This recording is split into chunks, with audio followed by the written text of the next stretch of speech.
Introduction: A Journey into Leviticus. Leviticus, the third book of the Bible, often strikes modern readers as a dense and archaic text.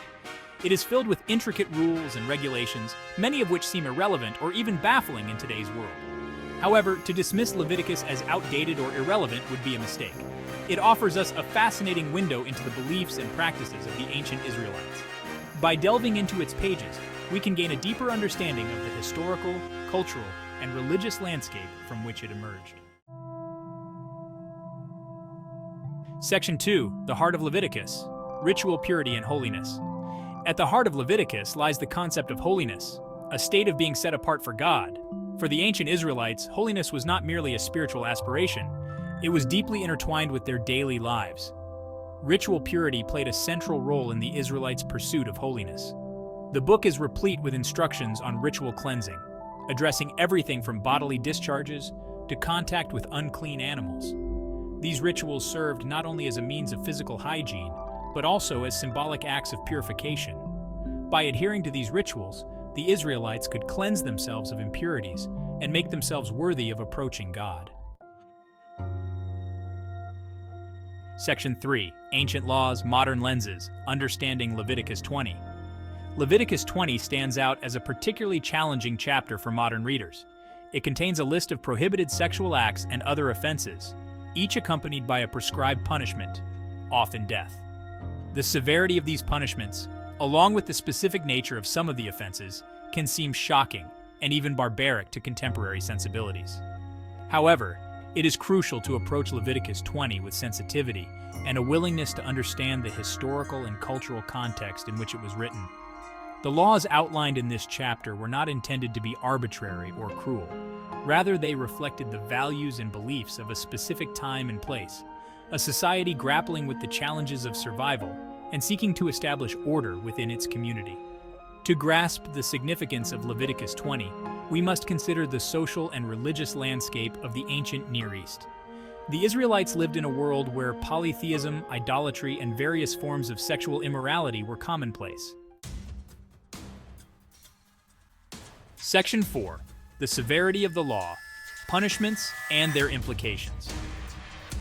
The severity of the punishments prescribed in Leviticus 20, often death, can be particularly jarring for modern readers. It is essential to remember that these punishments reflected the legal and social norms of the ancient world, a world far different from our own.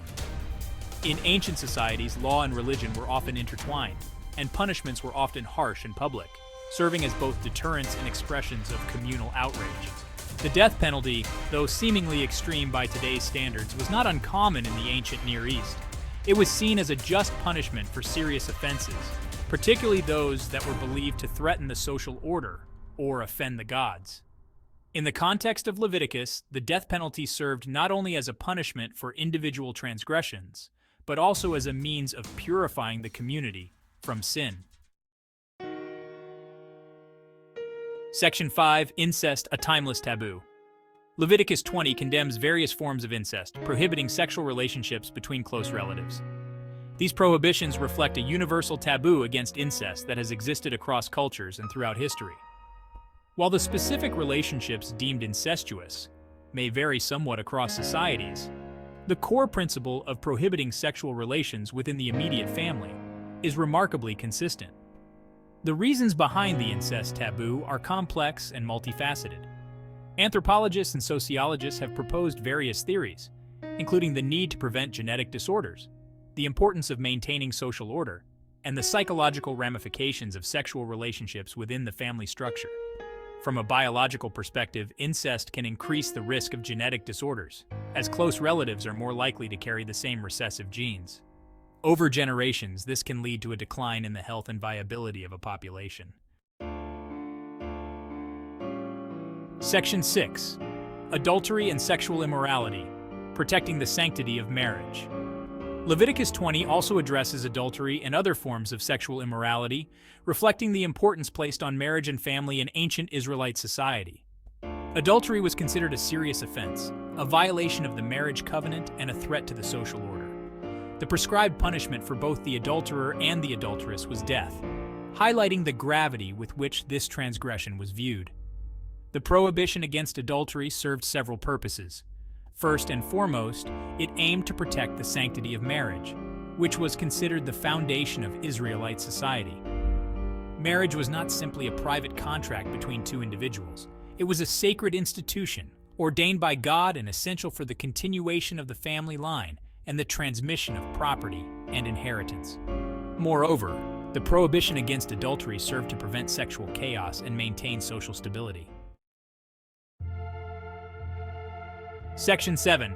Child sacrifice and religious practices. A stark contrast. Leviticus 20 explicitly condemns child sacrifice, a practice that was prevalent in some of the cultures surrounding ancient Israel.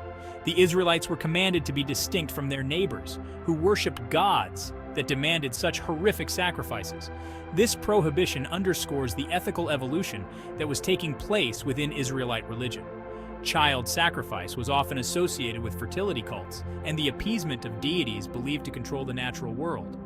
In these cultures, children were sometimes offered as the ultimate sacrifice, a gift deemed necessary to ensure a bountiful harvest or avert disaster. The Israelites' rejection of child sacrifice marked a significant departure from the religious practices of their neighbors. It reflected a growing understanding of God as a just and compassionate deity who valued human life and did not require such barbaric rituals.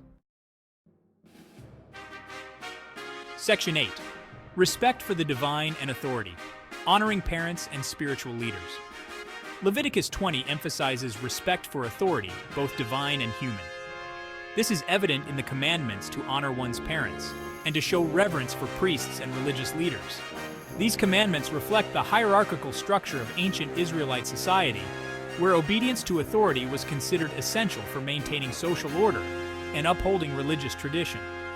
Honoring one's parents was considered a fundamental duty in ancient Israel. Children were expected to obey their parents, care for them in their old age, and uphold the family's honor. This commandment was rooted in the belief that parents were God's representatives on earth, responsible for guiding and nurturing their children. Similarly, respect for priests and religious leaders was paramount. Section 9. Leviticus 20 in context, a product of its time. Leviticus 20, with its seemingly harsh laws and punishments, can be a challenging text for modern readers. However, it is essential to remember that this chapter, like the rest of the Bible, is a product of its time. To truly understand its message, we must view it through the lens of the historical and cultural context in which it was written. The ancient Israelites lived in a world vastly different from our own. They faced constant threats from neighboring tribes, struggled to survive in a harsh environment, and were surrounded by cultures with very different values and beliefs. In this context, the laws of Leviticus 20 served as a blueprint for survival, a way of maintaining order, and a means of distinguishing the Israelites from their neighbors. It is also important to note that the laws of Leviticus 20 were not always applied literally or consistently. Section 10. The evolution of morality, from ancient laws to modern values. The laws of Leviticus 20, while rooted in a specific historical and cultural context, have also sparked ongoing debate and reflection on the nature of morality and its evolution over time. The ethical principles embodied in these laws, though expressed in ways that may seem foreign to us today, have resonated with people across cultures and centuries, prompting contemplation on justice, compassion, and the relationship between the individual and society. The journey from the ancient laws of Leviticus to modern moral values is a complex and multifaceted one, shaped by philosophical inquiry, religious interpretations, social movements, and scientific discoveries. As societies have evolved, so too have our understandings of right and wrong, justice and mercy, individual rights and social responsibilities. The abolition of slavery, the fight for gender equality, the recognition of LGBTQ+ rights. These milestones in human history reflect a growing awareness of the inherent dignity and worth of every individual, regardless of race, gender, religion, or sexual orientation. These advancements demonstrate the capacity for moral progress, for societies to challenge and ultimately transcend even deeply ingrained beliefs and practices. Section 11. Timeless Wisdom, Lessons from Leviticus for Today's World. Although many of the specific laws and punishments outlined in Leviticus 20 may seem irrelevant or even abhorrent to modern readers, this ancient text still offers valuable insights that can enrich our understanding of morality, spirituality, and the human condition. By looking beyond the literal interpretations of these laws, we can uncover timeless wisdom that transcends cultural and historical boundaries.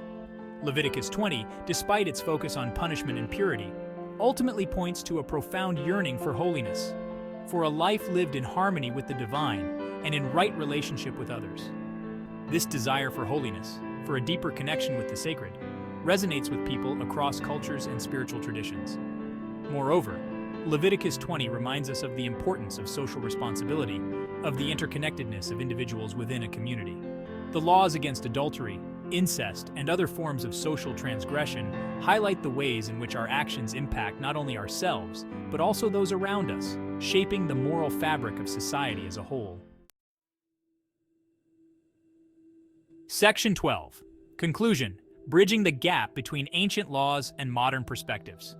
Leviticus 20, with its seemingly harsh laws and punishments, stands as a testament to the vast gulf that often separates ancient and modern perspectives. Yet, despite the passage of millennia, this ancient text continues to challenge, provoke, and inspire, inviting us to engage in a dialogue across time and cultures. While we may rightly reject some of the specific laws and practices outlined in Leviticus 20, it is essential to avoid simply dismissing this text as irrelevant or barbaric. By approaching it with sensitivity, humility, and a willingness to understand the historical and cultural context in which it was written, we can glean valuable insights into the evolution of morality, the nature of religious belief, and the enduring human search for meaning and purpose. The journey from the ancient laws of Leviticus to modern moral values is a testament to the human capacity for growth, adaptation, and moral progress. As our understanding of the world has expanded, so too has our sense of empathy, compassion, and the inherent dignity of every individual.